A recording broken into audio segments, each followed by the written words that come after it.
And please let the participants come in because it will take time for them to settle down.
Friends, I was waiting for your connections to stabilize. Welcome to this Chetna series of lectures organized by UGC.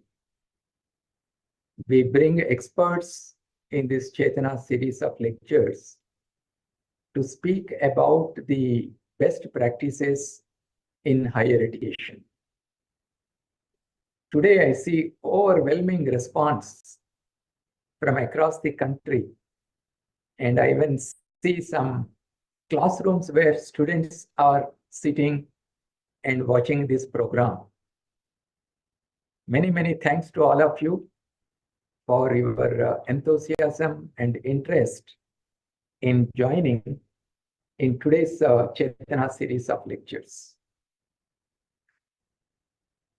This lecture, as is the practice with the Chetna series of lectures, is also live streamed on all the social media platforms of UGC. So typically, thousands of people watch these lectures. Friends, in today's Chetna series of lectures, we will be speaking on the new criminal laws in India and some key insights of these criminal laws. As you know, in 2023, the Indian Parliament passed 3 new criminal laws. And these laws are a mark of an end to the colonial era laws that we had in our country. The primary objective of these new criminal laws is to provide enhanced protection for the poor, marginalized, and vulnerable sections of our society, while also coming down heavily on organized crime, terrorism, and many such other offenses. These new laws is the passing of the new laws by the Indian Parliament is considered to be one of the biggest revamping of the Indian criminal justice system. As young people, as students in our higher educational system, and as faculty members and staff members, often we come across issues related to, for example, sexual harassment or cybercrime and other criminal acts. It is therefore necessary for all of us to have a clear understanding of these new criminal laws so that whenever such incidents happen, as a responsible citizen, we should be in a position to tackle such things in our society using the new criminal laws. And that's the reason why we want to bring more awareness among our students, faculty, and staff in the higher educational institutions about the new criminal laws passed by our Indian Parliament. We also, in addition to this lecture, we have also requested some time ago all the higher educational institutions to conduct workshops, seminars by inviting faculty members from the law universities or senior students from the law universities can be invited to give lectures and interact with our young students in the university system to provide them guidance and support on issues related to these new laws, so that reporting of crimes and also navigating through the legal system becomes easier for all of us. And there can be no better person to speak about these new criminal laws than our today's speaker, Professor G.S. Bajpai. He is the Vice-Chancellor of the National Law University in New Delhi.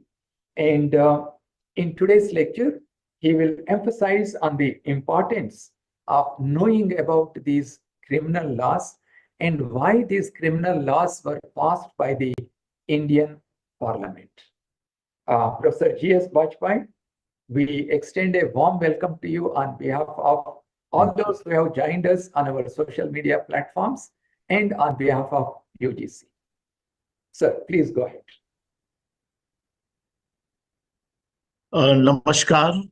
Good afternoon to all. My sincere gratitude to the chairman, Professor Jagadesh Kumar ji, for having me today here to speak upon a very important subject, that is new criminal laws, key insight in India. I also welcome all the participants who have joined from all over the country in a big number, and I'm sure that this interaction would be very, very useful. Friends, before I start, let me say in the outset itself that this is a very vast subject and also a very complex subject. I'm given to this understanding that the people from all kinds of backgrounds are joining this interaction, and not only law person. So I'll deliberately keep the language of my talk a little simpler so that the benefit of this discussion could reach to all the people who have joined here. Secondly, I'm also told that some use of Hindi here and there will also be there, so that those who are conversant with Hindi and other language, they will also be benefiting from this. So before I start my presentation, I would simply say that the people have various notions about criminal laws. But let me tell you, criminal law in any country is one of the most crucial facets of governance. It is no longer merely a punitive system, but a major means of dispensing justice, ensuring peace and order in society. Because sometimes we feel that the role of criminal law is to punish people. But criminal law can be very vital in the progress of the nation in terms of contributing to the social and economic development of the nation. So as a public utility, criminal law caters to the evolving needs of society, responding to new challenges through continuous change and reform. Effective criminal law significantly impacts national development and social change. So I am not keeping the focus very narrow. Rather, the people from all social science background would understand that how criminal law is a lifeline of the society. Because in a peaceful order, the prosperity emerge. The national development cannot happen if you have a orderly society. So Indian criminal laws have experienced episodic changes over near 7 decades in its major criminal statutes. So it's not that this is happening first time, but the difference is those changes were piecemeal and very, very episodic. Something happened and we have launched some kind of reform here and there. However, for the first time, we are witnessing a very comprehensive revamping of these laws through an engaging process of consultation and communication. Before delving deeper into this discussion, it is essential to understand the necessity for such extensive reforms in Indian criminal law in India. That question is very, very important. So for the sake of understanding, I'll just share a small PowerPoint to navigate you through some pointers and some discussion around that subject. So here we go, and this is the PowerPoint that I'm sharing with you, and it will straightway take you to the question that I have raised, that in today's agenda, I will be dealing with these 7 issues which would cover the requirement of this conversation. First of all, need for criminal law reforms. Why suddenly we have undertaken such a massive revamping of criminal laws which were there in existence for more than 7 decades and 50 years old, and IPC, Macaulay created, and all those criminal laws. And how this process has happened. Because many of us may not be knowing, many of you may not be knowing what was the process. And then we will look at these laws at a glance, and we will look at the key reforms which have happened. So first thing is, what is the need?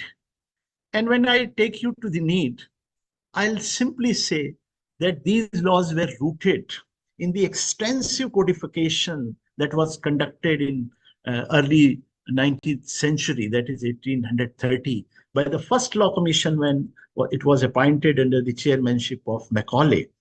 Before that, the laws were not codified in India. So Indian Criminal Code came into, Indian Penal Code came into being.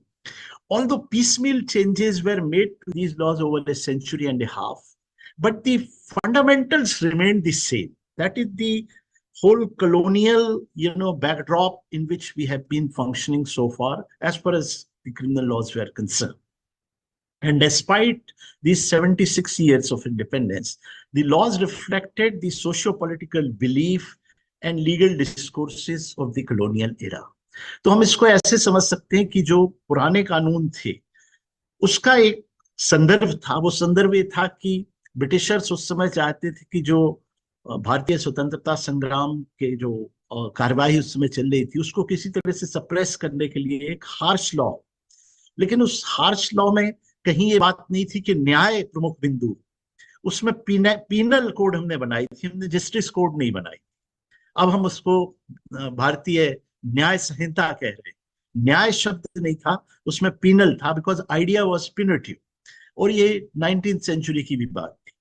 दूसरी बात which is very important, this law reform process, how did it happen?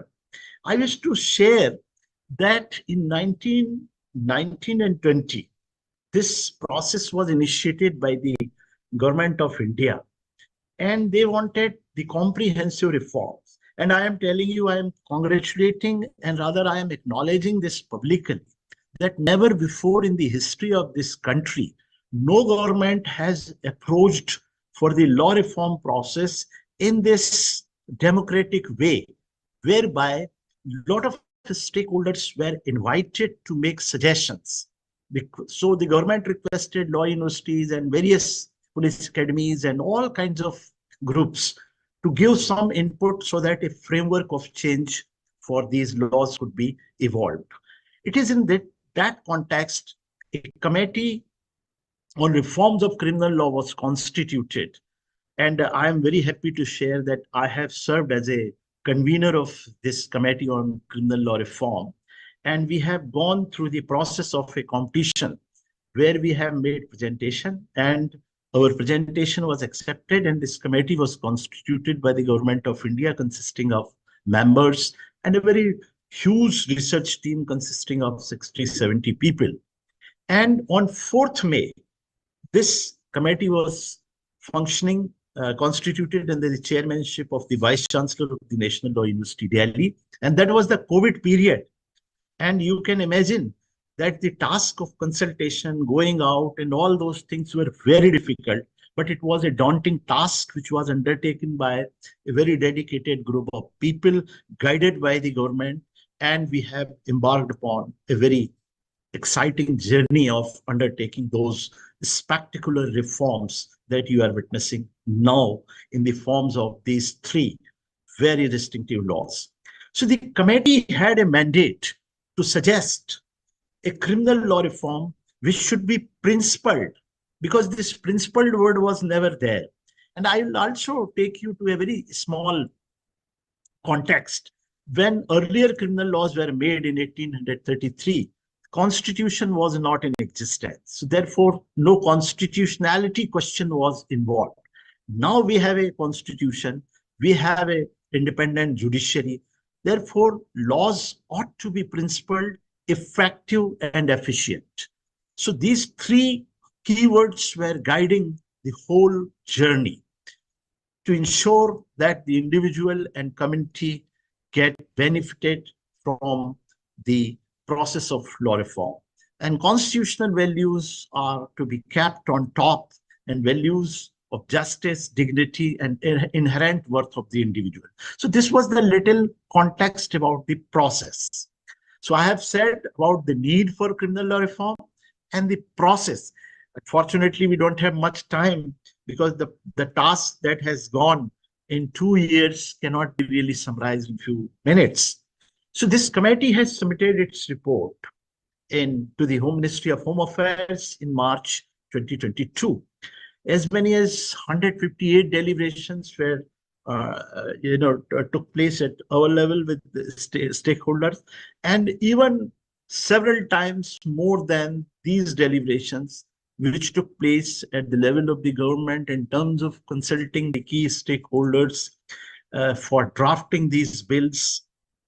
And this process continues. So criminal law reform process was actually, undergoing for good 4 or 5 years. And then the Bharatiya Nyaya Sanhita Bill, the Bharatiya Nagrik Suraksha Sanhita Bill, and Bharatiya Sakshya Adhiniyam were introduced in the parliament on 11th of August 2023. They were referred to this Standing Committee on Home Affairs. So after the introduction of these bills, this committee had also occasion to have large number of interactions and consultations with various stakeholders. Again, the suggestions were incorporated, and I'm very happy that we were fortunate to be part of this process. And then again, these bills were reintroduced, on 21st December, and the extent of the Honorable President was received on 25th of December. And as we understand now, the acts are to come into force from 1st July 2024. So this was the journey. This was the journey, which is very, very important. But I think in the background, there are certain things which I would like to share. Probably there is no other occasion to, tell you these things. Many people would say, why reform, and what was the direction of this reform? So before the reform process could begin, there was a consensus which was drawn as to what should be the principles on which this law reform should be based. And you can see these 11 principles. All the law students who are attending this gathering, they must understand that law reform doesn't take place in a vacuum. It's always very contextual and need-based and goes in certain direction. And these 11 principles are emanating from the constitutionality, the emphasis of judiciary in terms of a number of Supreme Court decisions, so primacy of constitution, primacy of human rights, relationship of the individual with the state, victim justice, victim rights vis-a-vis accused, fair investigation, fair trial, transparency, technocentricity, principled sentencing. So these were the guiding force behind this whole process. And now you will see, when you read these laws, I think you can easily decode the changes that have been made. You could link some of those changes fulfilling the requirement of these principles.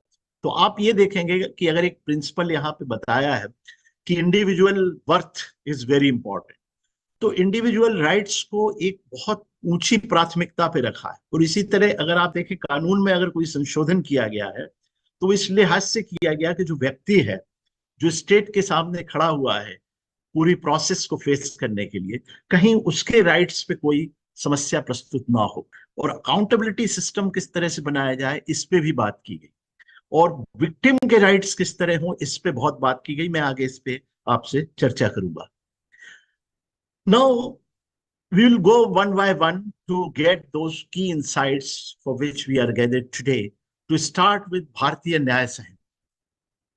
At a glance, if I make a small, glimpse to you, so we know that this Bharatiya Nyaya Sanhita now has as many as 358 sections.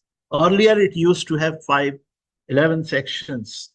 Now, in this Sanhita, there are 20 new offenses introduced.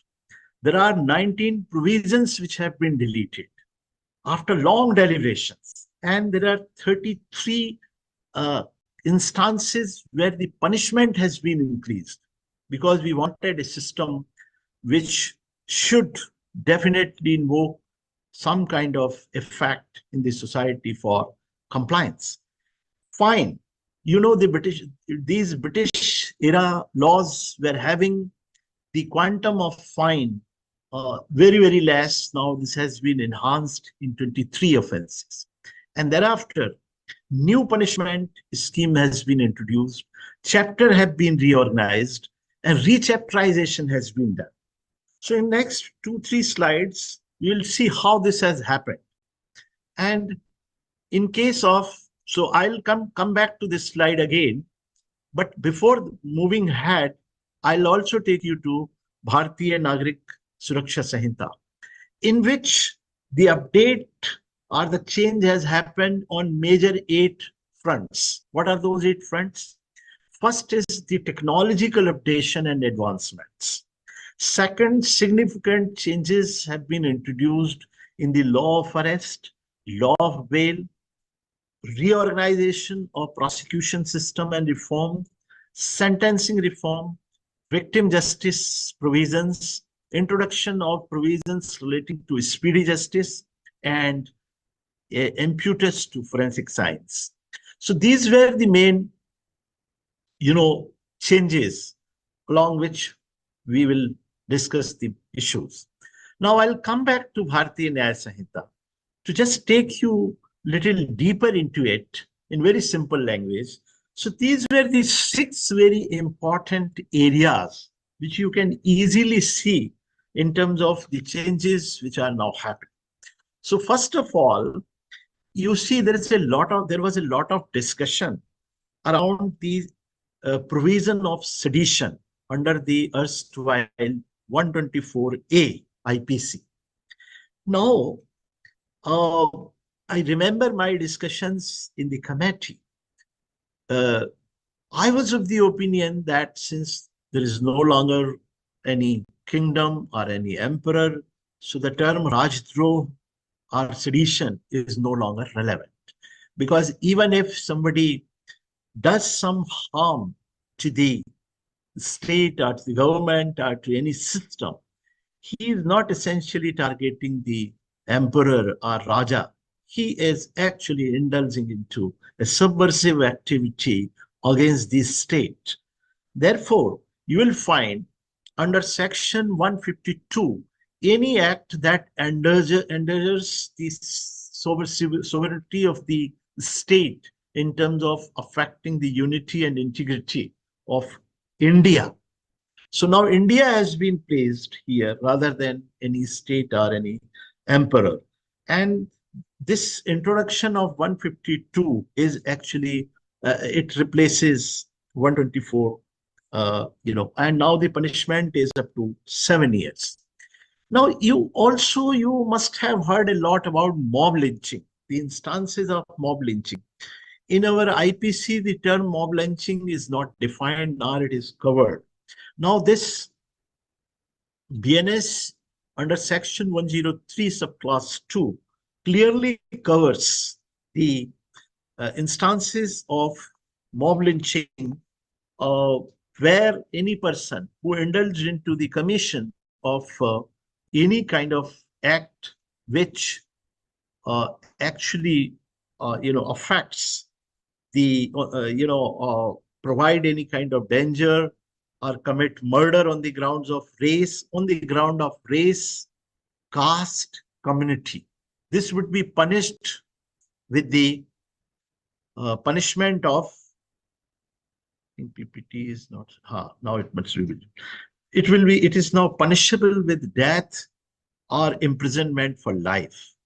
And similarly, section 117 also linked with it, where grievous hurt, if it is caused in this process, is also liable for punishment under this section. Now, a very interesting addition, if you see, has taken place as far as the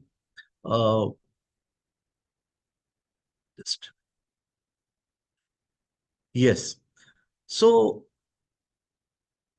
new provisions of petty or organized crime. This is very important.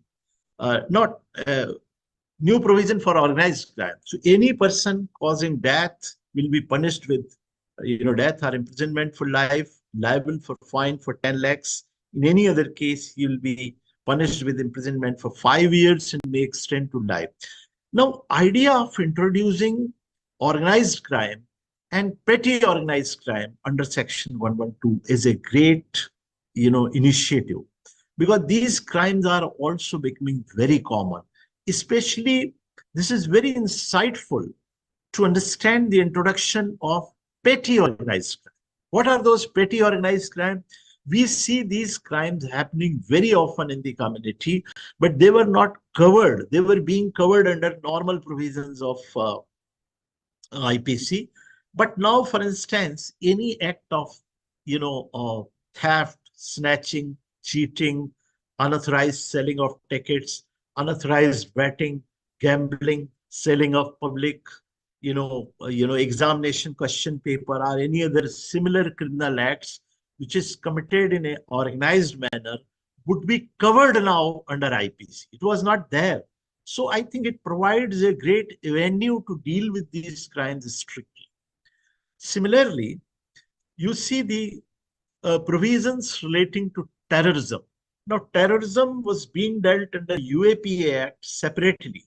Now, idea of bringing this particular offense in the major criminal law, that is BNS, is again a very important exercise. I think those who come from the law background and sitting here, they would understand that BNS is a substantive law. And the role of the substantive law is to define crime. Therefore, this defining function of crime rests with the substantive law. And you will notice that here the terrorism has been added, and any act which threaten or likely to threaten the unity, integrity, sovereignty, and security or economic security of the nation would be dealt under this section. So this is very, very important. As snatching, chain snatching, 304 of BNS. So chain snatching instances were also increasing. Initially, they were being dealt again under the general sections of hurt under IPC, or robbery under IPC. Now, snatching is a separate offense, punishable with imprisonment of maybe extend up to 3 years, and also with fine. So these are very interesting. Now, another very important inclusion, it is sexual intercourse by employing deceitful means. Now, this is a very unique inclusion.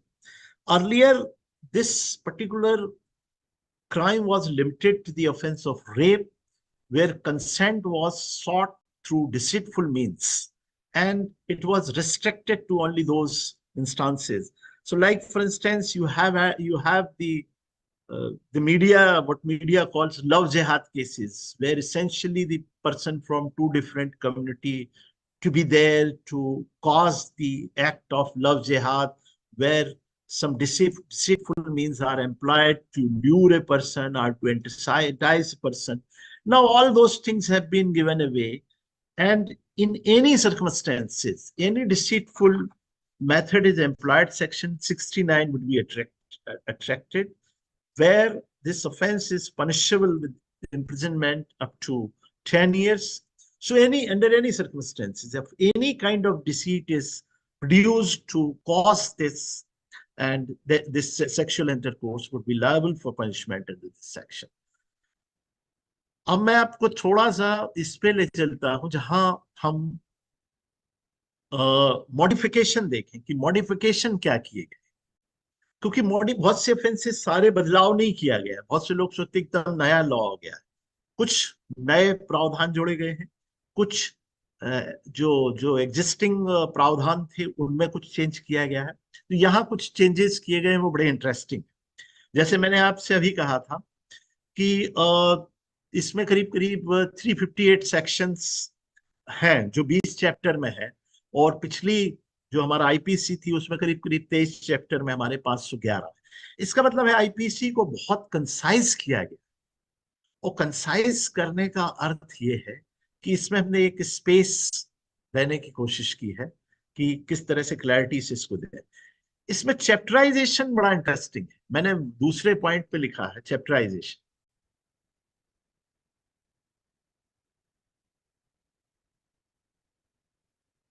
Chapterisation आप देखें तो थोड़ा change हुआ है। जैसे मैं आपको उदाहरण के तौर पे ये बताना चाहूंगा,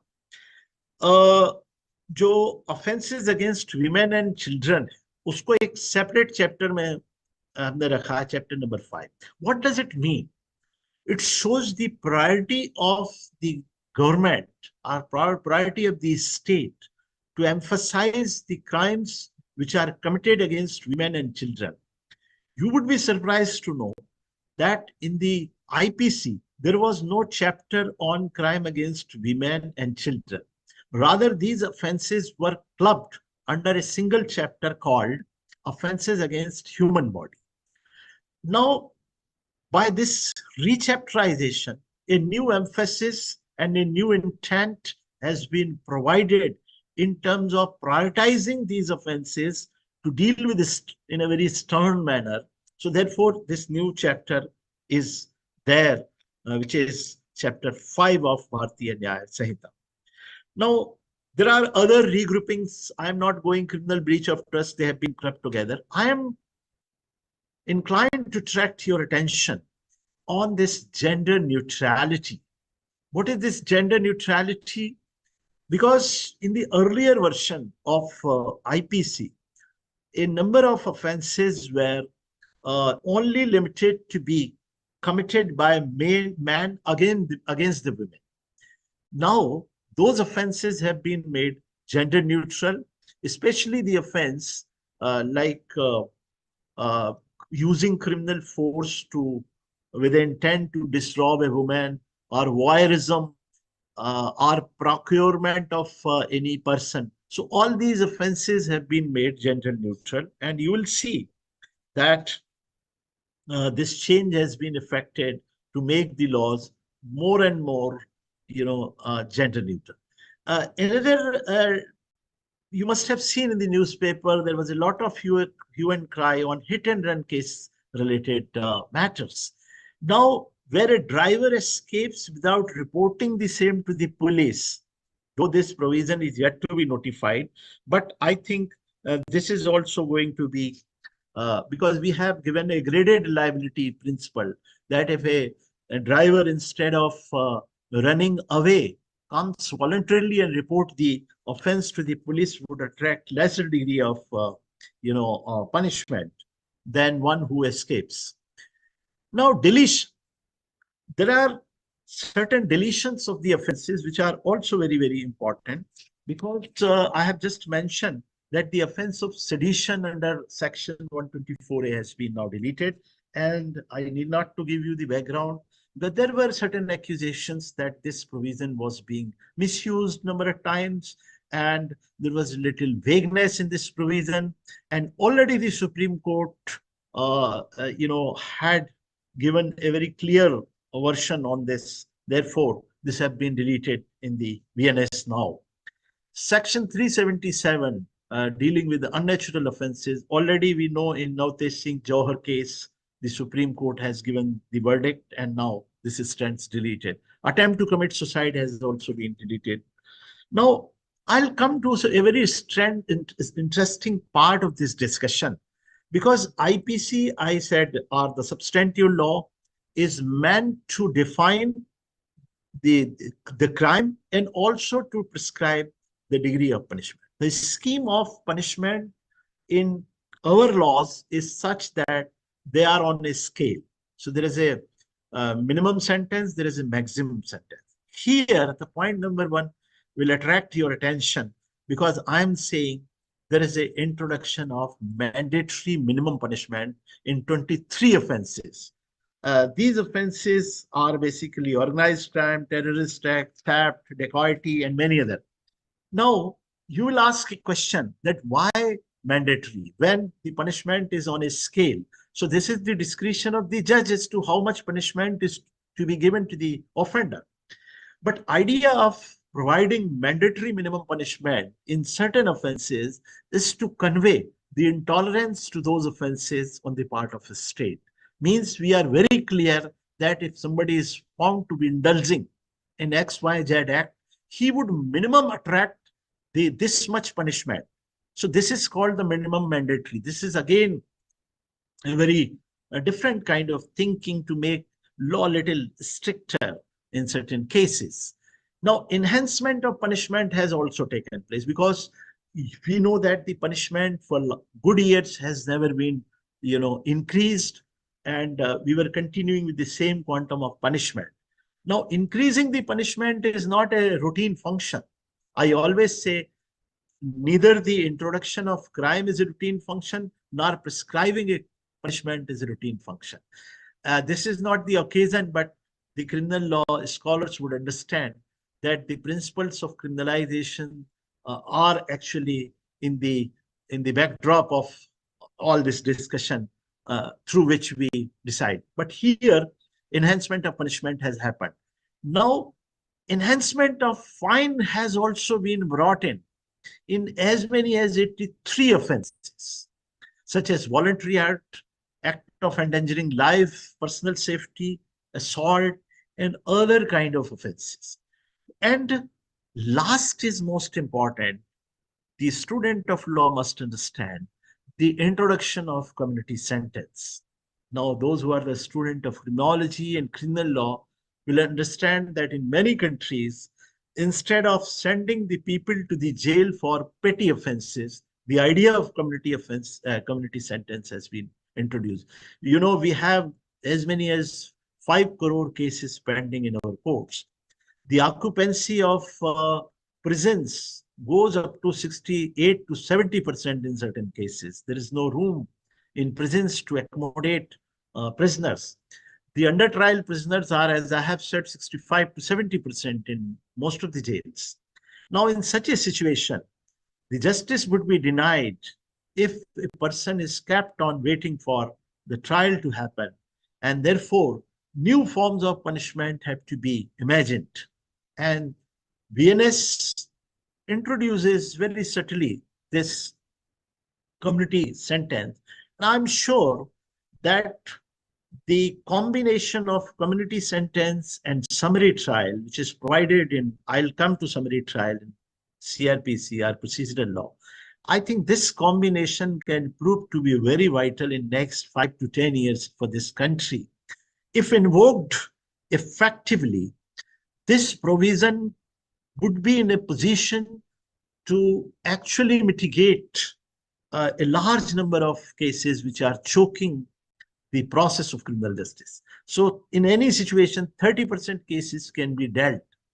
This is my rough estimation through community service, where the person, instead of being sent to the prison, would be asked to serve an institution. If it is a doctor or a professor or an engineer, they will be asked to do a community service free of cost in the interest of the society, rather than making them unproductive and languishing them in the prison. So there is a huge scope of discussion on this. Now I'm coming to the second law, which is Bharatiya Nagarik Suraksha Sanhita. This is the most important law, and this is the destiny of people and the country is decided by this law. This is the procedural law.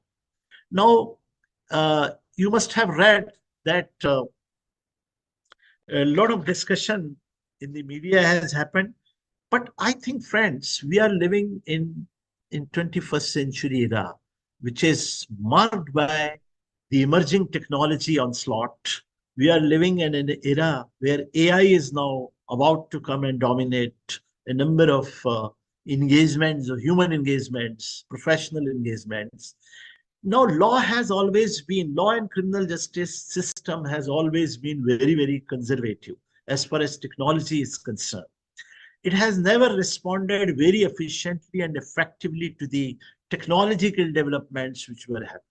Capturing the technology for making the justice efficient is something which is very, very important. I am happy to share that a comprehensive move we find in these laws, where we have introduced audio, video, electronic means.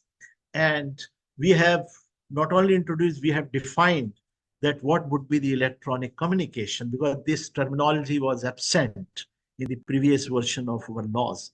Now, courts have been made empowered to issue summons using electronic communication. I'll mention to you in Delhi alone, more than 30,000 proclaimed offenders are roaming because they are unable, they remain unable to be contacted by the system because their addresses are found to be incorrect, their details are not there, and there is no other method of communicating with them because we have never given emphasis. And in the entire country, hundred thousands of proclaimed offenders are roaming. They have been declared proclaimed, but they are not contactable. They are never turning to the trial. And therefore, this electronic communication will make the things very, very efficient. And you see that this technological update is something which is for the transparency and fairness also. So suppose police is conducting a raid, or police is searching a premise, it has to be recorded so that the person is not put to any kind of inconvenience. Now, if you see the electronic communication, especially the information relating to the commission of a cognizable offense, it can be in electronic form also. So report FIR is now possible to be lodged in an electronic method. Final report, closure report, physical presence of the accused at the time of framing of charge has been dispensed with, where the accused is present through audio, video, electronic means. In a country like India, a person living in remote village, coming to the district headquarters, traveling overnight, or losing their job and employment in work days, a person can simply attend it through the mobile phone. This has been enabled. Evidence of a witness. The witness are the friends of the court. They are put to a number of inconveniences because they are supposed to be before the court. Now they can use the audio, video, electronic means to deposit, to depose before a court and give the testimony. Judgment to be uploaded on the court's online portal within 7 days. This is very, very important. Now, the victim is not knowing what happened in the case. He is post to pillar, roaming around. Now, within 7 days, this will happen. The last section, this 530 is very, very comprehensive, where this law finally says that all trials and all proceedings under the code may be held in electronic mode by use of electronic communication or use of audio. So all the proceedings can now happen. Last week, I was attending a conference in Thailand, and I came to know that China has gone completely to online litigation in civil cases, completely. So they are dealing with 40% of their civil cases through online litigation. And what they are calling AI justice as a program is being nurtured so effectively. India has to actually go into the direction of technology and using it for the efficiency of the criminal justice system. Now, prosecution system has been in great neglect throughout. In this law, we find the directorate is supposed to be set up, eligibility of director and deputy director has been laid down, and all those things are now at place, whereby the prosecution system, because prosecution represents the victim, but prosecutors remain somehow neglected, or they remain quite aloof from the whole process. Now there is a lot of thought which has been invested in this law under various sections which are on your screen. Now I'll also touch the most key area in which I am personally very invested, and I have worked in this area for several years, and I have tried to do my bit to introduce some of the changes which are victim-centric changes, because these criminal laws were created for the accused. The criminal laws in this country were never created for the victim of crime. They have been created for the accused. So all the rights and privileges were concentrating or confined to the accused person. And therefore, you will find the accused to have a lot of benefits and privileges. So he has the benefit of doubt, he has the benefit of probation, he has the benefit of bail. But person who has been harmed is found, he will find himself little away from the system. Therefore, he is a forgotten factor in the criminal process. Now you'll see the victim right to participation and protection has been preserved through various sections under the भारतीय नागरिक सुरक्षा संहिता. और इसमें आप पाएंगे कि ये एक बहुत प्रोग्रेसिव थिंकिंग है क्रिमिनल लॉ और क्रिमिनल जस्टिस में कि विक्टिम को किस तरह से सेंट्रल स्टेज दी जाए. और अभी इसमें मैं ये भी कह रहा हूं कि इसमें और बहुत स्कोप है, लेकिन ये एक बहुत अच्छी शुरुआत है. So if you see under 173(2), a copy of FIR to be provided to the victim in addition to the informant. You will be surprised that the term victim could be introduced in our laws only in the year 2008, and after that we have forgotten. But here in all the sections we said the copy of FIR is the right of the accused, right? But it is equally a right to be given to the victim of crime. Now this law clearly obligates the enforcement authority to provide a copy of FIR, because victim at times does not know as to what are the contents of the FIR to be able to really take the case forward. Police officer is required to inform the victim and informant about the progress of investigation within 90 days. You'd be surprised again that in the previous version of criminal procedure, the police was under no obligation to provide any information to the victims of crime regarding the progress of the case. On human ground, they may provide, but on legal ground, they were not supposed to. Here, they have been legally obligated to serve the victim in terms of providing this information. Now, supply of copy of documents like police reports, FIR, statement of witnesses, all these to be given. So this is the emerging era of victim justice, because we call criminal justice. Victim justice has been recognized and realized. Now, in-camera trial has been institutionalized. In many cases, sexual offense cases like in POCSO, in all other cases, the victim can do the trial process by being in camera. Now, mandatory first aid, because soon after the victimization, medical assistance is the first requirement. Again, the agencies are not under obligation. Here, the obligation of medical treatment in such cases has been, put on the authorities. The state government must prepare and notify a witness protection scheme. Now, this is, I don't have time to elaborate upon this, but as I have said, the victim is also a witness of crime. There is no protection, there is no assistance to the victims and witnesses in our country, because we have not done much in this area, unfortunately, unlike all other countries. But I think there is a subtle and very modest beginning where we are saying the state government will now notify a victim protection scheme where they will spell out the rights of the witnesses, the kind of protection they can have, and what are the other arrangements from the state that they can receive.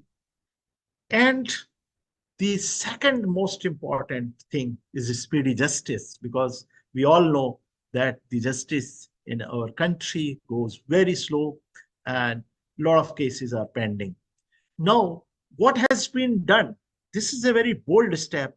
To give you a background, in past 50, 60 years, time and again, successive bodies, commission and all that, they have been talking about, can they put certain timelines for police, prosecution and judiciary to expedite the matters. But only this time the state could actually display this boldness in terms of making certain timelines. So victim and informants are informed about the investigation within 90 days. This is the very important development.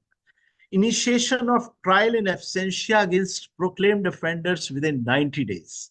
So if in 90 days the proclaimed offender doesn't, proclaim मतलब जो निकल गया चला गया वो लौट के नहीं आ रहा है इन्वेस्टिगेशन के समय से या ट्रायल के समय से, उसके खिलाफ 90 दिन के भीतर एक ट्रायल शुरू हो सकता है. Summary trial mandatory for petty and less serious offenses. This is very important. So I think many more offenses have been included in the summary trial. Are those trials which are very quick, they do not follow very lengthy process.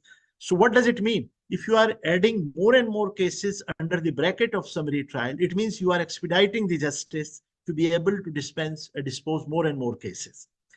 Timelines बड़ी interesting है, आप इनको देखें at point number 4. FIR to be taken on record 3 days from the informant signature. तो अगर एक informant FIR करके गया है तो आपको 3 दिन के अंदर उसको FIR में कन्वर्ट करना पड़ेगा. अभी क्या हो रहा है पूरे देश में, बहुत जगह ये हो रहा था कि person goes to the police station, he or she is registered, that we will see, let us see whether this offense is good enough to be recorded as under FIR or not. Now, they will say, we will make a preliminary inquiry before we make a FIR. What is that preliminary inquiry? वो ललिता कुमारी में कहा. अब उन्होंने कहा, even if you have to make a preliminary inquiry, वो 14 दिन में खत्म होनी चाहिए. Otherwise, preliminary inquiry was going on for 6 months, 8 months. Putting strict timelines would demand a greater degree of accountability on the part of law enforcement agencies. That is the whole, remarkable thing here.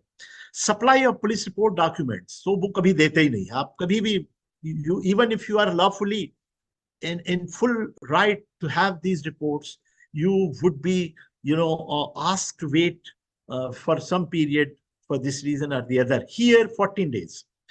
Further investigation after filing of charge sheet to be completed. Now, this is another very problematic part. वैसे ही बोल दो. So now I'll come to mostly these timelines and speedy. So let us see. Judgment 30 days, framing of charges 90 days. So these are very interesting timelines. Last trial in absentia, I have already mentioned that the person, if he doesn't appear before the court and he evades the trial, the proceeding ex parte can be initiated. Now, forensics has been added. Forensic science, the introduction of forensic science upon receipt of commission of an offense, the officer in charge police stations shall cause a forensic expert to visit. So now there is a greater degree of deployment of forensics. So this is very important. Now, last leg of my very small 2 slides, because Bharatiya Sakshya Adhiniyam is a very important law, but not many changes have been introduced here. But I am just mentioning key changes in a very quick way in the next 2 slides. So first of all, electronic or digital records are given the same legal effect. This is very important because earlier there was no scope for electronic or digital record to be considered as, as evidence. Now they have been given the status of primary evidence. Earlier, even the secondary status was disputed in those cases. Now, we have also defined all these things, that the definition of a document now includes electronic and digital records, which may be emails, logs, documents, or anything. Now, reformulated evidence definitions have also been caused, where we includes the electronic statements and records aligning the contemporary technological use in documentation. Electronic record admissibility is now there, which are printed, stored, recorded, copied, are kept in any electronic form. They are all become the part and parcel of evidence and to be produced in the court, and they would be admissible. Conditions have also been spelled out when these are preserved. Now, second is scope of evidence has been enlarged. This is my last slide. Expanded secondary evidence. The scope of this evidence is expanded to include oral and written admissions. So this is very interesting. So in case of large quantities of records being not examined, an expert opinion will be considered as secondary evidence. Now, expert opinion in its earlier version were only limited to certain, confined to certain special fields. Now, additional areas have also been included. So means people from all other fields, maybe engineering, technology, and all other fields can come as an expert witness to the court. And production of documents, especially government documents, which are classified or restricted they are protected from being presented in any trial. Confession. Confessional statement induced by threat or not to be, admitted. And again, these things are very, very important. So I would only say in the end that new criminal laws focus on justice rather than punishment. Because ultimately, in this era, we need to talk about the justice, not only justice, the quality of the justice, and how all the stakeholders are placed in the process of criminal justice in a rightful manner, because justice is no longer a charity. Earlier, justice used to be a charity given by the emperors. It has become now right. And even from the right, we have moved to participation. And these laws are very insightful because they are enabling the participation of these stakeholders in a big way. And I'm sure that countries' development and destiny would be significantly shaped and impacted by the introduction of these laws. Challenges remain in terms of training and all those things. But let me tell you in the end that maturation of a criminal law is a long time process. IPC or CRPC could become IPC and CRPC after a long, long journey. So I think we should allow some time to these laws to mature. And we should also exercise some patience in terms of cooperating the organs of the government to see that the implementation of these laws become fruitful for the progress of this nation. Thank you so much for your patient hearing. Right. Thank you, Professor Bajpai, for a wonderful, comprehensive lecture on the new criminal laws introduced by the Parliament. It is not easy to do justice to this topic within 1 hour, but you have done a wonderful job. In a very simple language, you have brought a lot of clarity in our minds about this new criminal laws. Thank you very much. We will take a couple of questions because of lack of time. I will read out a couple of questions that I have received from the audience. One question is, you spoke about the community sentence. So if such a thing is given to a person, how do you implement and monitor this community sentence? So this is the question. Yeah, thank you so much. This is very important and this is very new for us. But I'm sure that the only substantive part of this provision has been spelled out, where we have crafted the provision. Implementation mechanism can be, to my mind, there are various options. So we have District Legal Service Authority. We have legal aid groups, voluntary. So I think implementation part has to be now spelled out. Now, court will give an elaborate order that this person would be placed, say, in a community center to be monitored by the local district authority, or this job can be given to the district collector or DM or the legal officer who is employed. And I think certain templates have to be created to do a periodic monitoring to be submitted to the government, and possibly this is possible. And I'm very sure the Ministry of Law and Justice and the state governments would be able to do this. Right. Another question is, today, protecting our environment is also one of the important responsibilities for all of us. Is there anything in the new criminal laws, if somebody does which destroys the environment, is there some discussion about this? Yes. So this part is already covered to a certain extent, where if you harm the biodiversity or the environmental resources, so they are already covered. But I would also like to say that we have an Environmental Protection Act, which is a separate law. So in our country, we consider these to be civil issues, not criminal issues. So I would suggest that let us not bring them core criminal issues. Let them remain civil issues where we can charge the fine and damages for the wrongdoer and fine them rather than sending them to jail. You're right, right. What about cruelty to animals? Is it covered?